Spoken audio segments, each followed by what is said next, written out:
আমার সামর্থ্য আছে কিংবা খেতে ফসল আছে, কিন্তু বর্তমানে আমার হাতে টাকা নেই। এমত অবস্থা আমি সাময়িক সময়ের জন্য ঋণ করে কোরবানি দিতে পারবো কিনা। স্ত্রী সবাসের পর গোসল না করে কোরআন মাজিদের কোনো আয়াত অথবা সূরা তেলাওয়াত করা যাবে কিনা। স্ত্রী অনুমতি দিলে কতদিন পর্যন্ত বিদেশে থাকা যাবে। আমি তামজিদ, বয়স 10 বছর। মা বাবার অবাধ্য হলে কি হয়? আমি যদি নামাজের সময় সামনে দাঁড়াই তাহলে আমাকে পিছনে পাঠায় কেন? সেজদারত অবস্থায় কেউ ঘুমিয়ে গেলে পাশে নামাজরত ব্যক্তি তাকে নাড়া দিয়ে জাগিয়ে দিতে পারবে কিনা। সেজদারত অবস্থায় যদি কেউ ঘুমায় যায়, আশপাশ থেকে কেউ যদি টের পায় যে বেচারা গভীর ঘুমে এসে পড়ে গেছে, তাহলে তাকে হালকা টাচ করে ডেকে দিতে পারে, কোনো অসুবিধা নেই, এতে নামাজ ভঙ্গ হবে না।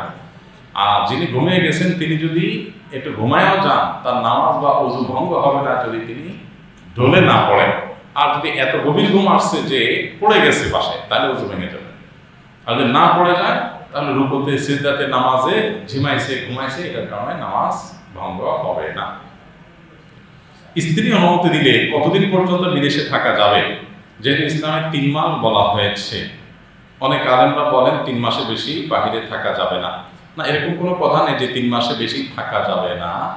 তবে এটা ঠিক যে বাহিরে কেউ থাকতে গিয়ে যদি গুনাহে লিপ্ত হয়ে যান, বিবাহিত মানুষ তিনি বাহিরে থাকতে গেলে নিজের চরিত্র হেফাজত করতে পারেন না, গুনাহগার হয়ে যান, এরকম যদি হয় তাহলে সেই ব্যক্তির জন্য যতদিন তিনি নিজের চরিত্রকে হেফাজত করতে পারছেন ততদিন থাকতে পারবেন। এই বেশি দিন তার জন্য থাকা কি নাই, জায়েজ নাই। কারণ এর বেশি দিন যদি তিনি থাকেন তাহলে সেক্ষেত্রে তার চরিত্র নষ্ট হবে, তার আখলাক নষ্ট হবে, তিনি জিনাহে লিপ্ত হবেন, তিনি গুনাহে লিপ্ত হবেন, তিনি মাস্টারবেশন লিপ্ত হতে পারেন। এরকম যদি আশঙ্কা থাকে তাহলে তার জন্য বিদেশে দীর্ঘদিন থাকা জায়েজ নাই। সেটা হতে পারে 1.5 মাস, সেটা হতে পারে 2 মাস, সেটা হতে পারে 2 বছর। কে কতদিন টিকতে পারছে তার উপরে। অনেক প্রবাসী আছেন যারা আসলে বাইরে প্রবাসে থাকতে গিয়ে তাদের চরিত্র নষ্ট হয়ে যায়। তো এরকম হলে তার জন্য প্রবাস জীবন সংক্ষেপ করে দেশে চলে আসাটা ফরজ। কারণ চরিত্র রক্ষা করা ফরজ। টাকার জন্য চরিত্র নষ্ট করার কোনো সুযোগ নাই, এটা হারাম, পরিষ্কার ভাবে।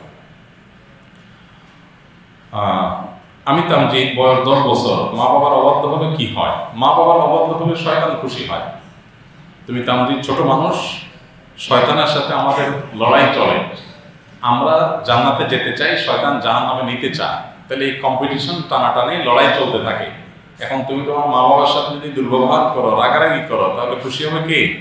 শয়তান। কারণ তুমি শয়তানের দলে গেলে শয়তান তোমাকে জাহান্নামে নিতে পারবে, ক্ষতিগ্রস্ত করতে পারবে, আর দুনিয়াতেও তোমার ক্ষতি হবে। মা বাবা সবসময় সন্তানদের ভালো চান, এজন্য মা বাবা নির্দেশ মানার ভিতরে কল্যাণ আছে। আমাদের আল্লাহ খুশি হন মা বাবা কথা মেনে চললে।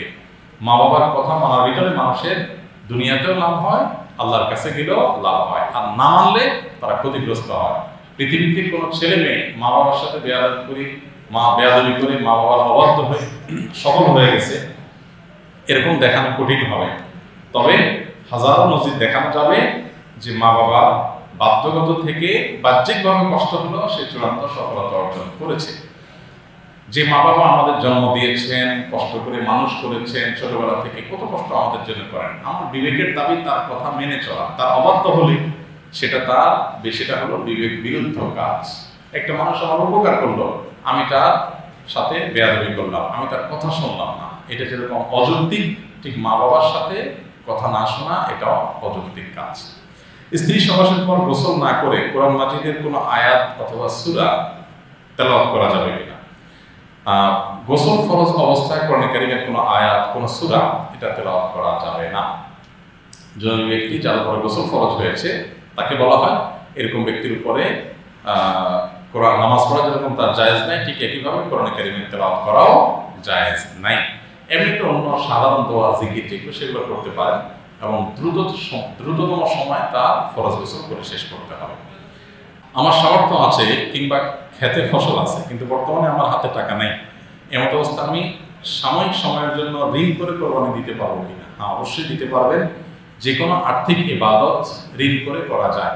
নবী সাল্লাল্লাহু আলাইহি ওয়াসাল্লাম তার সাহাবীরা ঋণ করে দান করেছেন, এরকম বর্ণনা পাওয়া যায়। আর্থিক ইবাদত এটা আপনি ঋণ করে করলেন, পরে আবার পরিশোধ করলেন, এটা সম্পূর্ণ জায়েজ আছে। অতএব যদি কেউ ঋণ করেন, ঋণ করে তার পরিশোধ করার ব্যবস্থা আছে বা প্ল্যান পরিকল্পনা আছে, বা তিনি দিতে পারবেন, তিনি জানেন, সদিচ্ছা আছে, তিনি পরিশোধ করবেন, তাহলে এরকম হলে ঋণ নিয়ে আপনি কোরবানি করলেন, পরে সেটা পরিশোধ করলেন, এটা জায়েজ আছে। কিন্তু আমাদের কয়জন আছে আমরা ঋণ করে দান করি, এটা একটা বড় প্রশ্নের বিষয়। এটা জায়েজ আছে ঠিক আছে, বাট কোরবানির জন্য আমি ঋণ করতেও রাজি আছি, আলহামদুলিল্লাহ। ইবাদতের মানসিকতাতে কিন্তু এটা করি, তাহলে এটা ভালো কাজ, শুধু জায়েজ না। কিন্তু প্রশ্ন হলো, আমি একজন মানুষকে দান করব, উপকার করব, এখন আমার হাতে টাকা নাই, পরে বেতন আসলে আমি দিয়ে দিব, আমি ঋণ করে কয়বার আমি দান করি। কোরবানির ক্ষেত্রে যে ঋণ করে কোরবানি করার ইচ্ছা আমার হয়েছে, ভালো কথা, এটা দানের ক্ষেত্রে ইচ্ছাটা কেন হয়নি? এই প্রশ্ন করার উদ্দেশ্য হলো যে কোরবানিটা আল্লাহর জন্য কিনা এটাকে এনশিওর করা। এটা না হয় যে গোষ্ঠীর জন্য করতেছি, তাহলে ঋণ করে করলাম, পরে আমি পরিশোধ করবো, বা চক্ষু লজ্জা থেকে বাঁচার জন্য করলাম, পরে আমি সেটা পরিশোধ করবো, এরকম যেন উদ্দেশ্য না থাকে। বাকি মোটা দাগে জিনিসটা কি আছে, জায়েজ আছে। আমি যদি নামাজের সময় সামনে দাঁড়াই, তাহলে আমাকে পিছনে পাঠায় কেন? এটা হয়তো কোনো পিচ্ছি প্রশ্ন করেছে। নামাজের সময় দাঁড়ানোর পর ছোট বাচ্চাদেরকে পেছনে দেওয়া হয়, কারণ এই জন্য নবী করিম সাল্লাল্লাহু আলাইহি সাল্লাম শিশুদেরকে পেছনে দাঁড়াতে বলেছেন। বড়দেরকে শ্রদ্ধা করে সম্মান করে তাদেরকে সামনে দিবে, ছোটরা পেছনে যাবে। এটা ছোটরা বড়দের প্রতি শ্রদ্ধা দেখাবে, এবং ছোটরা ছোট হিসাবে তারা পেছনে থাকলে সেটাই সৌন্দর্য। তবে যদি ছোট বাচ্চারা দুষ্টামি করবে পেছনে গেলে, আজকাল বাচ্চারা কয়েকজন মিলে আরো সুবিধা হয় তাদের দুষ্টামি করতে, এরকম যদি হয় তাহলে সেক্ষেত্রে তাদেরকে সামনে এবং বড়দের সাথে কাতারে ফাঁকে ফাঁকে ঢুকানোতে কোনো অসুবিধা নাই। এই যে বাচ্চা প্রশ্ন করেছে, এই প্রশ্নটা একেবারে অমূলক না বা হাস্যকর প্রশ্ন না, এটা একটা যৌক্তিক গ্রাউন্ড আছে। অনেক জায়গায় অনেক মসজিদে আছে, কিছু কিছু মুরব্বী আছে মসজিদে পোলাপনের সাথে শেষরার মতো আচরণ করে, খুব বাজে ব্যবহার করে। এই মুরব্বীরা ইসলাম শিখে নেয়। মসজিদে আসছেন আপনি বাচ্চার সাথে দুর্ব্যবহার করার জন্য, আপনাকে ইসলাম শিখাইছে? নবী করিম সাল্লাল্লাহু আলাইহি সাল্লাম সিজদায় গেছেন, কাঁধে তার মেয়ের ঘরের নাতনি জায়নাব রাদিয়াল্লাহু তাআলা আনহার মেয়ে উমামা রাদিয়াল্লাহু তাআলা আনহা উঠে বসে আছেন, লম্বা সময় ধরে বসে আছেন, নামানামের আর খবর নেই। এদিকে উনি ইমামতি করতেছেন, নামাজ লম্বা হয়ে গেছে। সালাম ফেরানোর পরে সাহাবীরা জিজ্ঞেস করলেন যে আজকে একটা সিজদায় এত সময় ছিলেন আপনি, আল্লাহর কি বিশেষ করে নির্দেশ আসছে নাকি ওহী আসছে? নবীজি বললেন এর কিছুই ঘটে নাই, যেটা ঘটছে সেটা হলো আমার নাতনি আমার গাড়ি উঠে বসছে। এখন সে যেহেতু বসছে, তার স্বাদ পূরণ করার আগ পর্যন্ত আমি তো উঠতে পারি না। আমরা হলে কি করতাম, হাত দিয়ে টেনে নাতনি নামাইতাম, এরপরে বাসায় যা মেয়েরে বলতাম যে তোমরা বাচ্চাটার টাইম মতো ধরে রাখতে পারো না, এতগুলো মানুষের সামনে আমি ইমামতি করছি, আমার ডিস্টার্ব হয়ে গেছে। আর মসজিদ কমিটির লোকজন এবং মসজিদের মুসল্লিরা বলতো কি, বলতো হুজুর এটা কোনো কথা, আপনার নাতিন এসে নামাজে আপনার গাড়ি উঠে বসে আছে, এরকম হুজুর রাখা উচিত না। মসজিদে বাচ্চাদের ডিস্টার্বটাকে ইতিবাচক ভাবে নেওয়া, এটাকে এনজয় করার মানসিকতা তৈরি করতে হবে। আবার এর মানে এই না যে 1.5 বছর 2 বছরের বাচ্চা এনে পেশাব করে দিতে হবে মসজিদে, ওইটা বলি নাই। যে বাচ্চা নামাজ বুঝে 5 বছর 6 বছর 4 বছর বাবার সাথে দাদার সাথে আসবে, একটু উত্তাপাতা করবে, একটু ডিস্টার্ব করবে, এগুলো সহ্য করার মতো মানসিকতা থাকতে হবে। যে সমস্ত মুরব্বীরা এই সমস্ত পোলাপানরা এই যে পিছনে কাতারে যেতে বললেও সুন্দর করে বুঝিয়ে বলবেন যে তোমরা ছোটরা পিছনে একসাথে দাঁড়ালে সুন্দর হয়, সেটা না করে আপনাদের বলছেন এই গাড় ধরে দোয়া করবে পেছনে নেই।